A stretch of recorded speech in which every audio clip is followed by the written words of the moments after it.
Hello, bienvenue dans cette Good Vibes Letter. Cette semaine, cette vidéo va vous intéresser si vous avez sur les sujets qui sont les vôtres, vos sujets à vous de prédilection, ceux sur lesquels vous voulez avancer, évoluer, vous sentir mieux. Voilà, on a tous des sujets.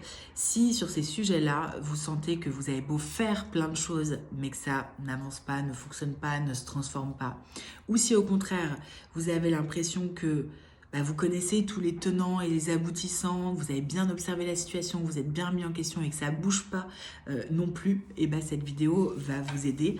Pourquoi? Parce que je vais vous parler d'un petit détail qui est important à connaître, qui n'en est en fait finalement pas un. C'est une vidéo que j'ai faite courte sur Instagram et que j'ai envie de développer avec vous parce que je sais que ça va vous servir. En gros, je remarque souvent dans mes accompagnements que la majorité du temps, on se trouve dans une posture ou dans une autre, en pensant que c'est absolument par cette voie-là qu'on va faire changer les choses, transformer nos vies, transformer les sujets qui sont les nôtres, alors qu'en fait, c'est une alternance de deux postures justement à avoir et à mettre en place de façon pas forcément synchronisée, mais l'une après l'autre en fonction de vos ressentis. Je m'explique, les deux postures dont je parle, c'est la posture d'observateur, d'observer, et l'autre posture, c'est la posture d'acteur, celle d'être dans l'action et de faire. Et en fait, je constate aujourd'hui qu'il y a beaucoup de personnes qui sont dans le faire tout le temps, qui font. Mais en fait, ils sont tout le temps dans l'action, mais dans des actions pas forcément conscientes, pas forcément éclairées. Ils n'ont pas pris le temps de se poser, pas pris le temps d'observer avant.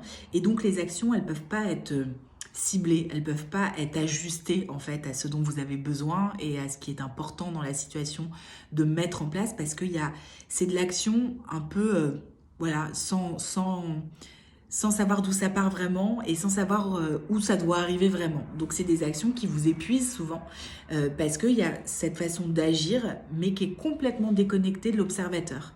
Et donc si vous vous reconnaissez dans cette posture-là, si vous avez l'impression que vous êtes tout le temps dans le faire, que vous éparpillez, que vous courez tout le temps après le temps, que vous êtes, en gros, on ne peut pas vous reprocher de ne pas faire de choses ou d'être je ne sais pas quoi. Si vous avez cette sensation-là, peut-être que la posture à aller investir un peu plus, c'est celle de l'observateur pour justement apprendre à prendre ce temps de pause, de calme, d'observer les choses pour pouvoir être dans des actions beaucoup plus pointues, beaucoup plus aiguisées, beaucoup plus éclairées aussi, beaucoup plus conscientes qui vont vous permettre d'avoir des résultats beaucoup plus qualitatifs. Donc ça, c'est la posture de l'observateur à aller mettre en plus quand on a une tendance à aller dans la posture de l'acteur qui est tout le temps dans l'action et dans le faire.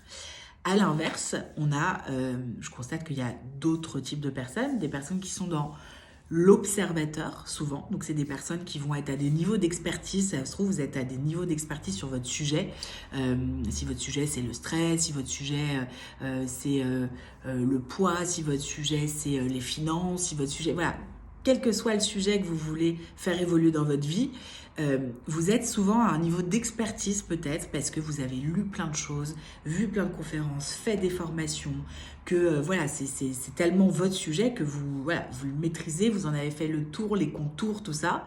Et sur vous avez pris le temps de vous observer, de peut-être aller consulter un psy, de peut-être faire des trucs de développement personnel, tout ça.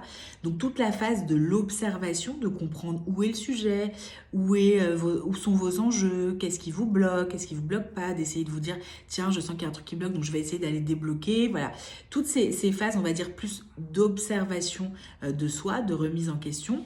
Il y a des gens qui savent extrêmement bien le faire, mais qui pour autant ne voient pas de changement. Et bien souvent, c'est parce que il y a une posture beaucoup plus prononcée pour l'observation au détriment de l'action. Et donc, à ces personnes-là, si vous en faites partie, ma recommandation, c'est de vous dire, justement, exactement comme le faire doit justement se calmer un peu et investir plus l'observation pour être plus ajusté, et l'observateur, c'est intéressant qu'il aille beaucoup plus dans le concret, dans l'action, dans le faire, pour justement mettre toutes les connaissances, tout le savoir, tout l'acquis, on va dire, dans dans du concret, dans du mouvement et dans l'action. Donc il y a vraiment, on peut voir ça aussi comme deux états. Il y en a un qui est plus sédentaire peut-être que l'autre, qui est peut-être moins en mouvement. Et en fait, il n'y a pas une des postures qui est mieux que l'autre. C'est ça que je veux vraiment vous dire aujourd'hui.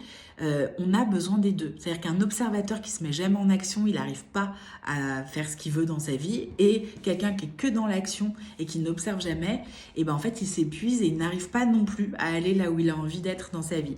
Donc j'avais vraiment envie de vous partager ça aujourd'hui. C'est cette alternance des deux. C'est une danse en fait entre les deux. C'est un genre d'équilibre, d'alliance à trouver et de comprendre qu'en fait l'observation bien évidemment sur un sujet est toujours nécessaire.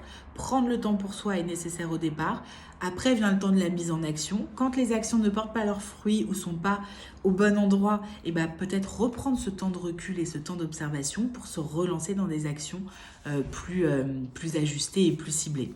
Voilà ce que j'avais envie de vous dire aujourd'hui. J'espère que ça pourra vous aider sur votre chemin, sur votre cheminement et de comprendre que voilà, dans la vie, tout ce qui est vraiment très extrême, c'est jamais quelque chose de stable et de périn dans le temps. Si vous voulez pérenniser des situations, c'est toujours en jouant sur une alliance de deux choses. Voilà, donc c'est ça que j'avais envie de partager avec vous aujourd'hui.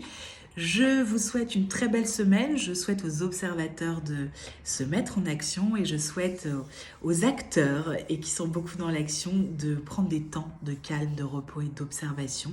Et j'ai hâte de voir ce que vous allez mettre en place, que vous allez surtout ressentir de ce changement de posture. Et n'hésitez pas à m'envoyer vos commentaires, vos retours, vos expériences, parce que ça me fait toujours plaisir de voir que les newsletters portent leurs fruits et transforment vraiment votre quotidien. Je vous embrasse très fort et je vous dis à très vite. Ciao!